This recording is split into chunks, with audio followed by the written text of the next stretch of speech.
All right, here we go. In the chat, getting things rolling. Sorry, I'm a second late to all this, but looks like it's not too bad. So, this is a Building Better Games live Q&A on questions around production. I'm just gonna wait for confirmation that I am visible in the various places.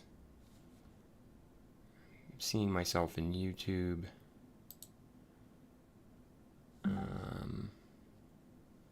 Okay, good. All right.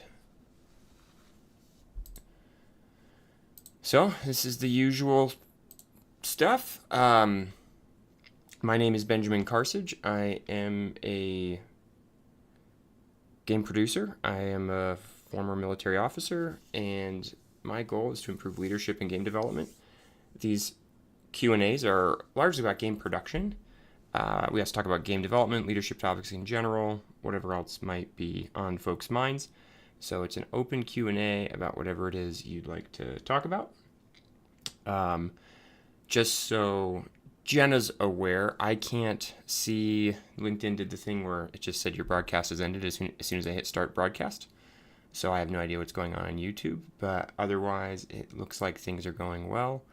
Yeah, and so if you have any questions about game development, game production, the industry overall, leadership, or anything else, feel free to ask, and I will be taking those questions and answering. If we don't get any questions for some amount of time, I will.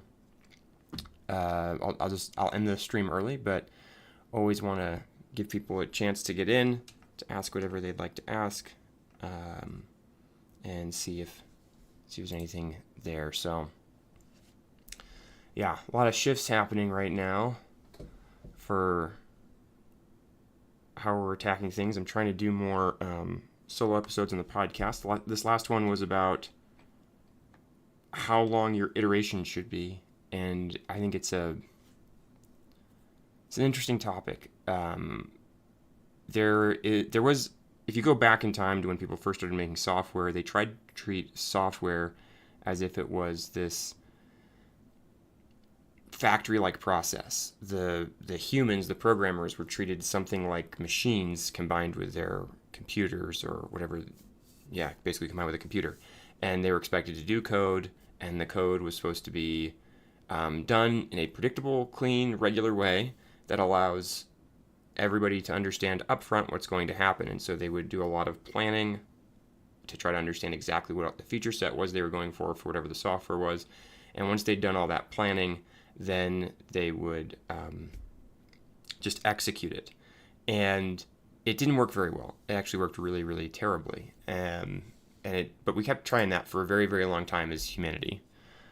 We kept trying to code that way. And what that meant was, if we think about it in terms of, well, how long was an iteration for them? An iteration was basically the entire life cycle. They would spend all their time planning, and I'm not saying that there wasn't some amount of wiggle in there. In fact, certain elements of iterative development were around as early as the 50s, but largely that didn't catch on. And so we had a lot of people spending a lot of time building stuff without knowing exactly what it was for, and when it started not working, when they wouldn't get what they wanted out of it, or when it became more difficult, or when they would, a lot of times you'd build something and it wouldn't work the way you expected, but there was no time to go back and redo it. How do you deal with that? They would think that they hadn't planned sufficiently, that they needed better architects, that they needed better planning. And as a result, they kept lengthening the time it took. Certain parts of the software development world started lengthening the time. There was another group of software developers that said, hang on, something else is going on here. We're not operating in the right space. We're not thinking about the problem of how do you develop software correctly. And they started trying alternative methods. And some of those involved, well, what if we actually shortened the loop? What if we attempted to do something, see if it works, and then make changes to it? And this, it sounds obvious to us, but this involved a reframe of what type of work was actually being done. Was software engineering defined work? And it makes sense that people thought it was, kind of, because it seemed like, well, it's computers, ones and zeros. They're engineers that do this. These aren't. We're not out there trying to R&D. It's write the code.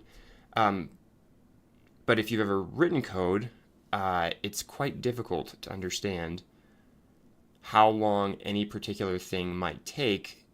Even with a lot of experience, people struggle with this. That's why I built a course in estimation, because it's so common to see people struggling with estimation who are experts, who have been doing it potentially for decades. And the reason for that is it's the wrong type of work. It's not defined. Software engineering, and now to bring this back to game dev, most of the core elements of game dev are not defined workflows. We do not know exactly what we're building, and we have to just go execute it. There's thought and creativity and art and science that are involved in this throughout development of most disciplines. So you end up in a space where if you have these very, very long iterations, it limits your ability to pivot and adjust. And this was where a lot of software development was for a long time, while there were these rogues, to some extent, that were trying to say, well, wait a minute, what if we took less time? We didn't do as much, but then that allowed us to actually put something in front of somebody, see how it worked, and learn, allowed our engineers to understand what was working and what wasn't. This has all kinds of challenges with it that aren't intuitive at first, because it's not pure win necessarily. One of the things that immediately becomes difficult is, how do you think about architecture in a world where you're trying to do a little bit of work and then see what happens, and then do a little bit more. What if you discover something that your architecture doesn't support? This can be quite costly. So it's not trade-off free, but it did seem to work better at delivering software people wanted and getting to value faster. Okay, so let's get back to the iteration length side of this. So you had these multi-month or even years of software development projects without real iteration going on within them. Again, that's an oversimplification. There were little iterations, little cycles that were probably happening somewhere. But broadly, it was this idea of, we're going to plan it out up front and then we're going to execute it. And then you had these people who were going, well, what if we did it differently? And it started working. And they said, well, shoot, what if we had really short iterations? And to them, really short was like a month. And maybe 2 weeks it would be really, really, really short. That was based on the technology they were using. That was based on how release cycles worked, and a lot of things. What that means is that 2 weeks became this goal to kind of shoot for a tight iteration system. Nowadays, we still use that 2-week loop a lot. There's a lot of people who talk about a 2-week sprint, a 2-week iteration. It's very normal. It's not stated anywhere as like this is the right answer, but a lot of people view it as the right answer. If you've ever been taught Scrum, you've probably heard of like a 2-week sprint being fairly standard or a good starting point. And I actually think both the problem space and the technology and the people, the developers doing the work, have advanced, especially in game dev, to where 2 weeks is actually quite a long time. And my default is 1 week and even less sometimes, depending on where we are in the development cycle. And I think that this leads to less time in meetings. I know that sounds counterintuitive. I talk about that more in the podcast. But I think it leads to less time in meetings, and it forces the team to do a bunch of things that are actually pretty healthy for development in the space of uncertainty. Because again, if we treated software development like a defined thing, we could just plan it all up front and then execute the plan. If we treated game dev like that, we could plan it all up front and execute the plan. And that's how people tried to make games for a very long time. Some people, you spend the first half figuring out what the game is, and then you lock everything down and you just build it. And the problem is, in that lock everything down, just build it, you realize it wasn't all locked down perfectly. And now changes are painful. And this leads to all kinds of pain for the team, crunch, bugs, missed expectations to players, these sorts of things. So we operate in that empirical space. And especially early in a game's development cycle, you want to have a lot of small learning and small value delivery with a lot of pivots around what you're learning. Because we aren't just building something that's like perfectly planned out in advance. We have to be responding to how things actually fit together. And the best game devs operate in this sort of call it an agile way, but meaning that more literally to the word agile, flexible way, a way that allows pivots and turns. And if you have a longer cycle, the longer your cycle, the really what you're saying is, I don't want to be pivoting more often than this. So by shrinking that, for me, I actually would say a week is a good starting point. And sometimes you want to be tighter than that. I mentioned you could do like a 3-day, 2-day, 3-day, 2-day sort of thing if you wanted to. And as long as you do that stably, it's not terrible for predictability, but it allows you to do little bits of work. And I think there's this idea that, but that's not mean. I can't get something meaningful done in that. I can't get something valuable or useful for learning done in that small a time frame. And if you would say that, I would say you have to reframe how you're thinking about that, because I think most can. I think the tools are there if we support them. The devs are good enough to do this. It feels really weird when you first start doing it because you can't get as much done in 3 days as you can in 2 weeks. But if you run the 3-week thing over and over and over, I think it actually gets you a lot closer to value faster, because you're learning it forces you to prioritize first what's most important. It forces you to break little pieces off, and then it forces you to learn constantly from that. And again, I think it's a myth that this requires a lot more meeting time. I think you have as much or less time in meetings, and those meetings are more valuable in some sense, because if I'm planning out a 4-week sprint, I really don't have a good idea of how that 4-week sprint is going to go end to end. I might say, okay, cool, we capacity planned it, and here's what we think we can get done in 4 weeks. But so often in the first week or two, stuff doesn't go to plan, and then in the third week, stuff really doesn't go to plan. In the fourth week, it's chaos, right? As we try to finish things, and a lot has changed in the last month. Is it still relevant? We've learned so much, but we're still stuck on this plan. If you have a 3-day plan, it's easier to say, this is the stuff we're going to do over 3 days. And if we get it wrong, like if you get a 4-week sprint wrong, you only get 12 of those a year, just about, right, on average. I guess 13. But we'll discount some holidays. So you don't get that many cycles in a given year. If you're doing 3-day sprints, you get a lot more cycles. Now, those cycles have less in them, but you're constantly reevaluating what's most important. So I'm not saying you should go to 3 days. I am saying I think 2 weeks as the default is too long. It's based on a historical precedent where we thought 1 month was fast and 2 weeks seemed like crazy town. Now, 1 week is actually very, very possible for all disciplines inside of game development. They can cycle that fast if you give them the tools, the build systems, like the release pipelines, whatever, to do this. I'm not saying you can't have a longer cycle, and that could be fine. I talk about that as well, but I think we should be targeting something shorter. So anyway, that's something I've been thinking about a lot. Like I said, podcast is out on it. I guess you just got a summarized version of that podcast. I go into more detail there. If you have any questions about game production, questions about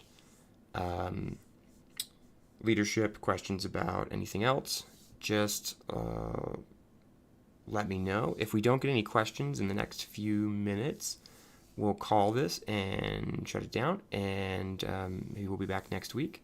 But yeah, hope this has been helpful. You get some of my random thoughts on things. I am trying to work out future podcast topics for the solo episodes that I'm doing. I'm trying to get back into doing that rather than only doing guest stuff. Pick some topics and attack them directly and specifically. So if you have any topics that, maybe you have a question about it, but if you have topics that would be valuable for a podcast episode, a solo podcast episode, let me know. I'm certainly taking suggestions for that as well. And yeah. Let me see, anything else going on? Still a tough time in the industry. I'm optimistic. I think we saw a lot of successes, unexpected successes in 2025. I think that might give people a little bit of an encouragement to try when they see things being successful. I also think we're still struggling at the scaled organizational level. There's There's the companies that have a very stable revenue stream, like a Warframe or a World of Warcraft or a League of Legends or a World of Tanks or something that seems to be very good at producing money over a very long period of time. And those companies are doing fine, assuming that they aren't totally overspending in other ways. But they have a base. They have like a foundation that they can build from when it comes to, hey, we've got a revenue stream. I think there's a lot of companies that don't necessarily have that struggle to have that, or that have it but is insufficient for the current ambitions and scale of the company. And I think those larger studios, those larger publishers are struggling. I'm worried a little bit about the impact of AI on this, mostly because I think it can be very helpful for some of the very difficult parts of game dev, but it can also be viewed as a crutch, and I worry that that's how people are framing it and using it. So with that, I don't think that's going to solve the problem of how do we create effective organizations that are positive from a business perspective. I think that they seem like it, but they're just going to be a crutch that breaks at the worst time. And again, that's not to say AI won't be useful in game dev. I think it will be, and I think it has been, especially around just programming and some other things. It needs an expert, but if you have experts, AI applied well might help them with some parts of their job that hopefully are the boring parts. That's one of the other ironies of it. I think some people have been commenting that, wait a minute, the AI is actually doing the stuff that was enjoyable to me, and now I'm doing more of the boring stuff. Like an engineer who uses AI to code, and they're spending more time in meetings or something like that because the AI is doing the code in the background. But this is like we'll see how that plays out. I still believe that those large organizations are inefficient at their scales, and I don't know if they're taking that seriously. I think we're not asking the right questions of how do we prioritize the right things and focus on just enough of the right value, the right stuff to get where we're trying to go for players. There's still a lot of, in my opinion, overdoing all kinds of things, and focusing on where I think we've historically focused, which is, have I made a lot of stuff? And I think in the big companies that's even more common. And part of me understands and sort of sympathizes with that, because when you are a giant publisher or studio, the reality is players expect a lot of stuff. If you don't have a lot of stuff, they're going to view you as having failed. So you're caught there between a rock and a hard place to some extent of like, wait a minute, the efficient way to get to a really great game, a really great player value is to do less stuff at a higher quality. But even if I make a great game, if it doesn't have all the accoutrements of what people would expect of a AAA product, then I'm going to get yelled at by players. Whereas if I was an indie studio, it would be like no one would care. It would be like, oh, what an amazing game. We're not worried about what's missing. But if you're a Blizzard or a Bungie or something like that, there's just this baseline expectation that you're trying to meet, and so I don't know. It's an interesting question of how do you reset some of those player expectations? Can you reset some of those player expectations? But I think that there's opportunity there to deliver still what the players want. I still think even in that frame, you could do that with a lot more efficiency than we see today, because of how people are working internally, because they are not thinking primarily around how do I prioritize, what's the highest value, what's the thing I need to learn, and they tend to focus more on here's all the stuff we have to do. And so the frame becomes more of a superficial feature layer instead of a what's the experience I'm trying to create layer. So anyway, we still don't have any questions across the platforms. So with that, I think I'm going to wait. I'm just waiting to see it because I just saw the oh, okay. Someone has kicked question in. No name. Will Unreal Engine be the industry standard in 2026 and forward?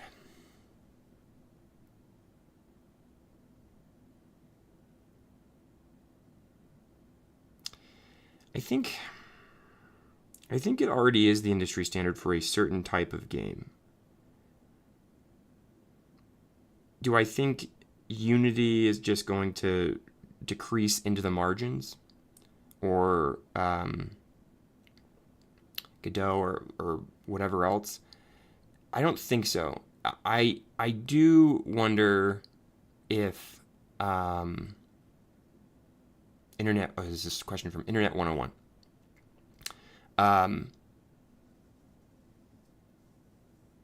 I do wonder if it will gain market share. I think it might. I think it might gain market share, but even there, there's stuff that Unreal does really well. And if you're someone looking at engines, you should be looking at the engine through the lens of like, well, what does this do really well, and what am I asking it to do? And so I think that there's room for other engines out there, and that's why we have the set that we have. Even if Unreal and Unity have dominated for so long, even other ones still survive and run profitable businesses because they do something better than Unreal, even though they do a lot of things worse than Unreal. So for Unreal to really become just the industry standard, I think it has to replace everything else. And you still also have things like certain studios still have their own internal engines. Large studios still run not on Unreal. They run, or Unity or anything else. They run something proprietary. So I think I could see it gaining market share because it does seem to be doing quite well, and more people seem to be recommended almost as the default.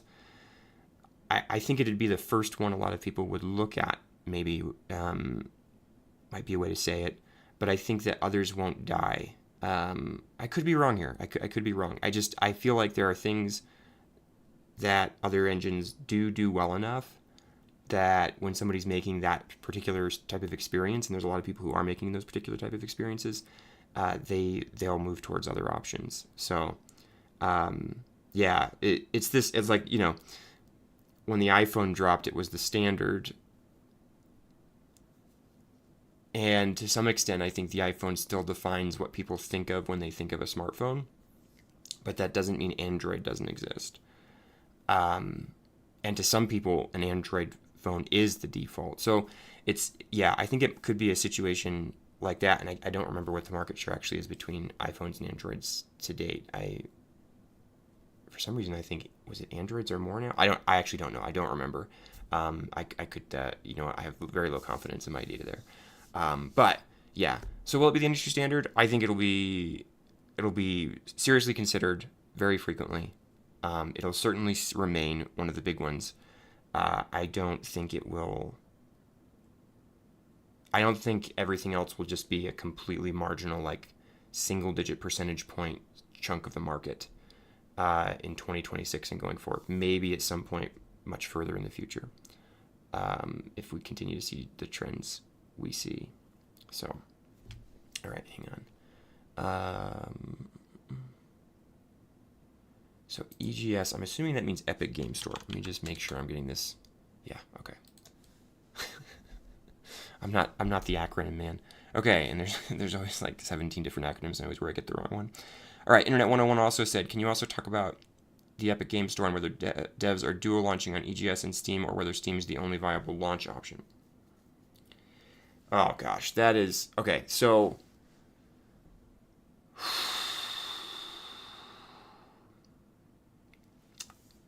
I had a conversation with Colin Neese recently. The thing that the Matthew Ball presentation showed was that most players are spending time playing games that already exist and have existed for some number of years. I think it's a ridiculous percentage, or like in 6+ year-old games for game time. This makes sense, but it also means that everybody's fighting for he describes it as the 15%. So everybody's fighting for the 15% of attention that they can get from players, because 85% is just gone into live service products. I've seen other people get this number as low as 6% when they consider franchises, sequels, these sorts of things. You know, like if you're making a new game, new IP, new game or something like that, that you are just fighting for what seems like the scraps of attention. And, you know, again, whether it's 15 or 6, this looks really dire because that's the attention you're fighting for. I think there's truth in that we need to start taking seriously, that game dev is more and more and more of a red ocean. It's a more and more filled space than it ever has been. Mobile got there first, in my opinion, and that's why they started using product managers and building big marketing engines to like try to get, you know, people into their games. But whether you're fighting for 15% or 6% or some other percent, the reality is that's a ton of time. There are many, many games that launch every year that are perceived as successful. Okay, so I've started here. Now, what platforms are games on? They're everywhere. Mobile is half the market when it comes to revenue generated, and it is way, way, way, way, way more than half the games. And I think mobile games also feel very different, generally speaking. While you can have cross-platform games between the two, they feel very different. The monetization mechanisms are very different. There's a lot that is very different about when you're playing a mobile game versus you're playing like a game on PC or console. VR is almost nothing. It's very, very small. And then you have PC and console. I think... See, I've seen the chart and I don't remember, but PC and console basically make up most of the rest that is not mobile. And those together have a few different options for getting a game out to players. And one of them is Epic Game Store and one of them is Steam. The reality is Steam is way, way, way ahead. For most PC gamers, when they think about gaming, they think about Steam. They think about purchasing their products on Steam. They're annoyed if they purchase a product on Steam and like a launcher from Ubisoft opens or something like that, like the Origin starts launching. Steam is the default. So Epic Game Store is a much smaller footprint when it comes to a platform that reaches players. That's not to say there's not a lot of people playing in the Epic Game Store because of Fortnite, but it is a much smaller market. So if it was me, I would want to be aware of the size of that market and how much I needed to make in the game when I made that choice. Epic Game Store has better terms for the developers, but has lower access, frankly, to players. And if you have a game that's not on, like there are exceptions to this. Riot is not on Steam, but Riot has independently built a giant platform with very successful products, and people go through the pain of not being on Steam. That is somewhat rare, unique. It was based on a moment in time where they kind of got away with that, and now they're there, and they don't have to worry about it as much because they have a giant player base that plays their products, and it's a non-competitive place in that sense because you don't have all these other games living there. But Steam is like, we're just the platform, and we are the platform that everybody has. So if you were to ask me, like, do you want a duo launch? I'd say, I mean, yeah, sure, you could. I would say you probably want to be on Steam. Now the problem is then everybody's on Steam, so it's a little bit harder, right? You might be able to get, of this less attention you get on the Epic Game Store, you may be able to get a greater percentage of it because there's fewer games there. And this is the stuff where this gets really hard, and you want to be talking to your community, to marketing experts around this and going like, okay, cool, how are we going to find the right series of launches on the various platforms that drive the right attention at the right time, that get people talking about this and excited about it? Can we take advantage of some things that the Epic Game Store is doing, that like Epic is doing, that incentivize us to launch games there, that may make it more profitable for us even if we have a much smaller audience, and that may be where like a good starting point for us. So like, I don't have a clean answer for you. Like, how big is your studio? What is the expectation of ROI and over what period of time? What's your player target? Because most of the people that are on the Epic Games Store started with a Fortnite. And if your audience overlaps, you think, with a Fortnite player, they could be a good option. If it doesn't, it's probably not as good an option. Again, not to say there isn't a game that could be successful where there's not that overlap. It's very... We're all fighting for little bits of attention, and so you're trying to get as much of the little attention as possible, but so is everybody else, which further diminishes attention. And so there's like this multivariate sort of chopping down of how am I thinking about my audience that you have to go through.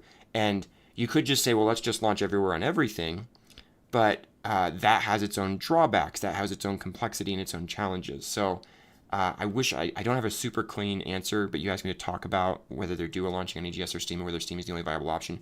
I don't have a ton of expertise like in either of those spaces. I'm messing more with Steam right now and what I'm doing. I haven't really messed with the Epic Games Store, so I'm not totally aware. So maybe something I've said is totally wrong because there's this, oh no, they do this, and it makes it totally worthwhile. Broadly though, you're looking at audience, looking at how your audience is filtering down by, they only like this sort of game that I've built.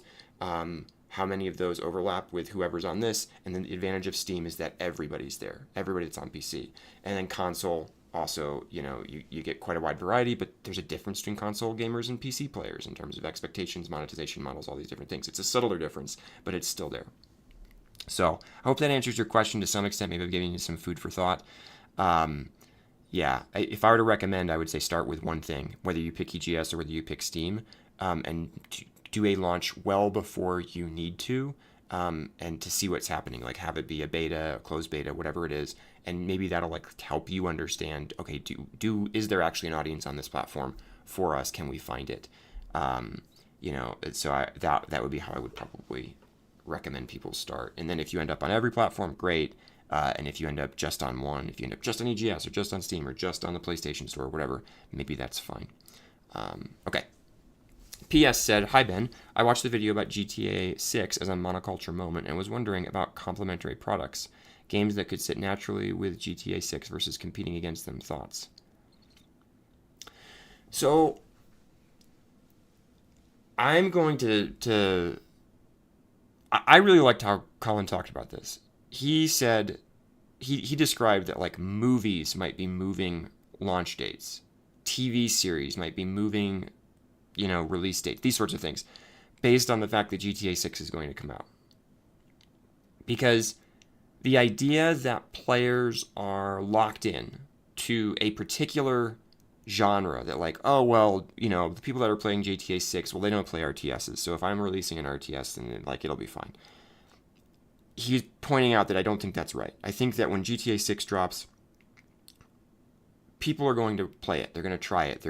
It's going to be what everybody else is playing. I remember when Xbox Live, when Halo 2 launched, it basically launched Xbox Live. Before that, there was an Xbox Live, but there weren't that many games on it. Halo 2 launched, and it felt like months.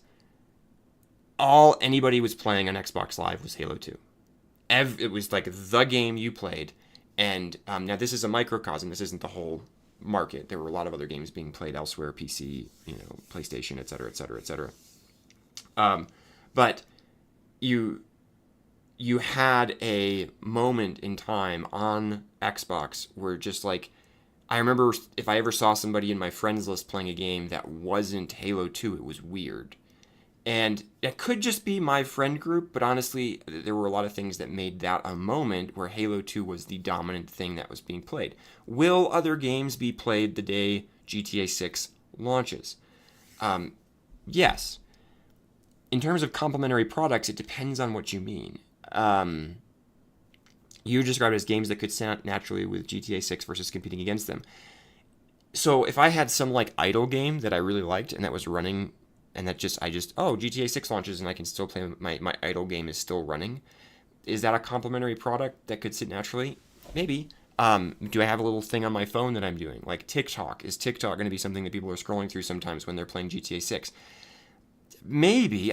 For me, the way GTA games work is you're often quite engaged in the experience. That's kind of what makes it so compelling and engaging. But, maybe you're driving and you're listening to a podcast and instead of like up from your computer instead of in the context of the game. you know, like the radio in the car you're in. There are things you could do while playing GTA 6, but I think you have to be careful of going, what gamer is just not going to play GTA 6, or perhaps really going like, well, maybe there is this gamer and they don't even know GTA 6 is coming out, and they do like games, but I think when I look at that, I'm like, yeah, those are people who are playing Sudoku on their phone. Is that a game that could sit and it kind of coexist with GTA 6 with potentially not that much impact? Probably. Maybe the people who like playing Sudoku on their phone while they're sitting in an airport or waiting in line at the DMV or whatever it is, just hanging around at home and I don't have much to do. I'm going to play Sudoku on my phone. Maybe uh, maybe I don't have to worry about GTA 6 if I'm that. I think for most games, I would say it's not worth the risk of going, I hope there's not much overlap between my audience and GTA 6. So, unless if you're just really clear that, like, yeah, the people that play GTA 6 are not going to want to play this, and vice versa, I would be really careful. I think also you have an issue of if you're trying to launch a product at this time, there's going to be so much attention on GTA 6, and the search volume around GTA 6 things is going to so overwhelm anything else that even if you made a great game that seemed like it was non-competing, will you be able to get attention anywhere? And this is where I think that monoculture moment comes in. So yeah, there are probably complementary products, even games that might be able to sit naturally with GTA 6 versus competing against them. But I really like Colin's point that it's not. It's a high risk move. You better be really confident in what you're doing, and that the way you get your product into players' hands won't be interfered with by the ubiquity of GTA 6 at that time. I guess that's maybe how I'd say it. Yeah, yeah. So there will be some, and what'll be interesting actually is when we get closer to it. You know, there's games launching every day on Steam. Will there be little games that decide to risk being the only one that isn't uh, pushing off their release and wins because there are people who aren't going to play GTA 6 and they're like, oh, thank heaven somebody else released something new. You know, that there's this weird all the you know it's one of those things. It's the wheels within wheels. There's always a counter incentive and a response, and like you do this and then the system changes. And so if everybody just clears away from GTA 6, then someone might go, well, shoot, I don't need a million people to download my game while GTA 6 is off making billions of dollars. I just need like 10,000 people to download my game, and no one else is going live right now. And I guess there are 10,000 players who are like, I'm so frustrated that everybody's focused on GTA 6 and I can't find anything else. Here's a product. You know, it'll be interesting. But, you know, the more that becomes something we're like, oh, that's our sweet strategy, the less valuable it becomes, because now it is just another day. And now we are splitting that attention across all these different products that attempted to use this as their primary strategy. So it's, you know, it reminds me a little bit of the stock market in that sense of like, oh, well, if I can just figure it out, I can game the stock market. It's like, yeah, eventually you lose. Even if you think you've got a pattern that works, eventually you're going to lose. So anyway, I don't know. There's some thoughts.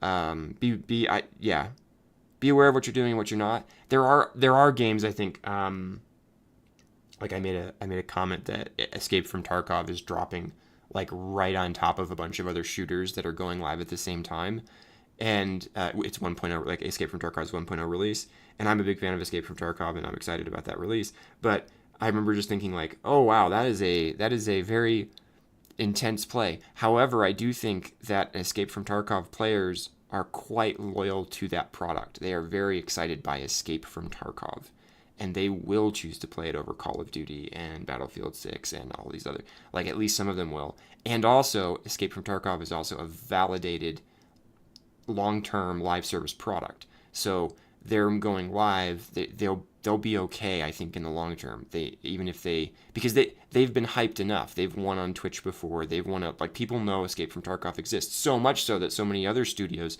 have attempted to copy whatever they've done to a greater or lesser degree.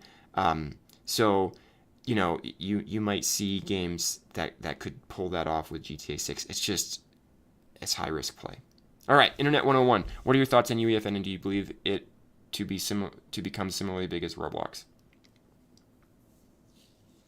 No, I don't think it will become similarly big as Roblox.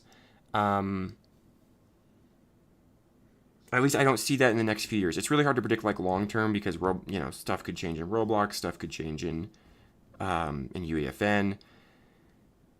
Roblox has a huge first mover advantage and has a really good lock on a giant audience that thinks about games through the lens of experiences on Roblox.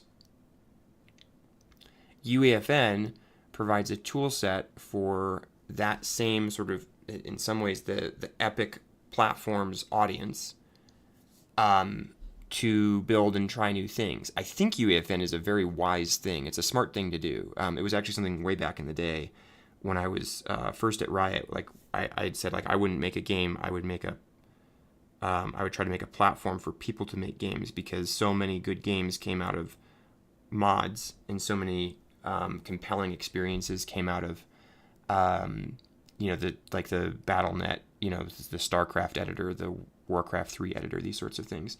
A lot of those experiences have lived on and become real products over time. So I think UEFN did something smart here, even if it doesn't become similarly big to Roblox. And I think the reason it won't is just because there's not as many people right now on the Epic Game Store, and you need that growth trend to shift. But UEFN existing means that Epic has the opportunity to watch and see what resonates with players and either build some version of that, like buy and build it themselves at sort of a higher quality level, or just somehow figure out how to monetize the fact that that thing is getting big. Like they get to learn they own the platform. And I think there's a lot of value in that. I think that even if it doesn't become huge, you are letting players do explorative work. And even if they're lower, like even if a group of modders is, you would presume it is true, although you could debate this, that modders and people who don't have a ton of game dev experience are less likely to make a big hit than those who have tons of experience making games and trying to figure out how to make them work. But even with the lower odds, if I've got like thousands of them doing that, if any of them hit, then I can turn that into something. I can capture that market, and even in the smaller audience context, I can make that work. So I think UEFN is a wise decision. I think that idea of letting players go and find experiences for you that you can figure out how to leverage is a really smart move. And it is, I think, an everybody wins to some extent, because somebody who's on UEFN might not be expecting to necessarily make a ton of money, but they're just trying to build the game they always wanted to build. And now they have the tools to do it. And so they build that game. And if it does really well, they're like, yeah, I'm excited. And then if Epic comes to them and says, like, we'll give you a giant check for this, they're even more excited. And now even more people get to play that experience if Epic, selects it and thinks it's going to do well. Or buys them out as a dev team, whatever it is. There's a bunch of different options here. So there's a path forward there. I don't view either really as particularly. I don't view them as predatory by default. I think that they're both valuable because they bring people into the ability to create as well as to play experiences, and the person who owns the platform does benefit from that quite a bit. So, like I would even point to others like Blizzard did this with their editors.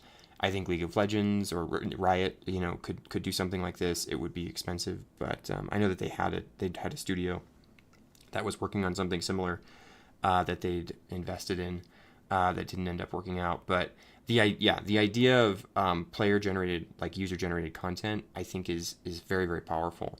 It suffers the same problem as all games do right now, which is the more accessible it is, the easier it is to do, the bigger the competition. And so right now there's just so much competition out there, and there's only so much player attention.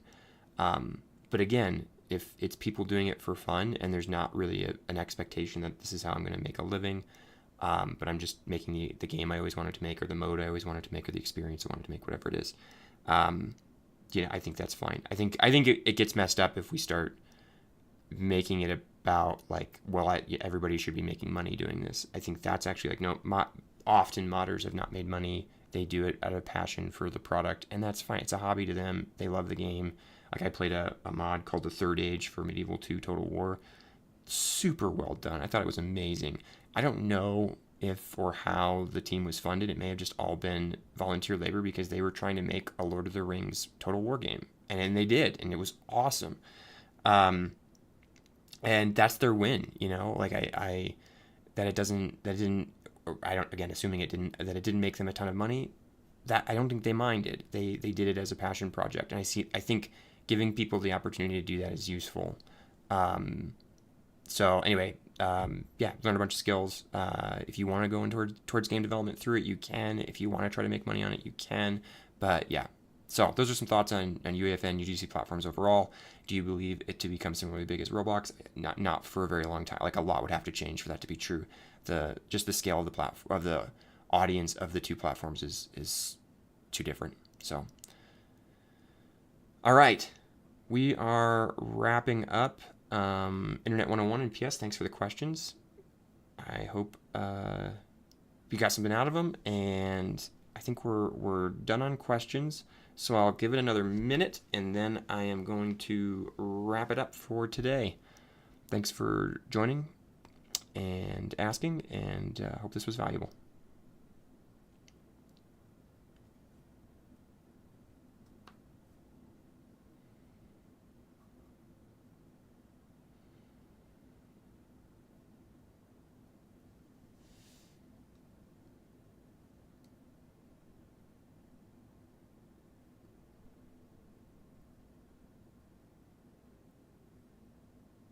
All right, not seeing any other questions, so we will wrap. If you are interested in leadership in game development, if you're interested in production, check out the podcast, sign up to the newsletter.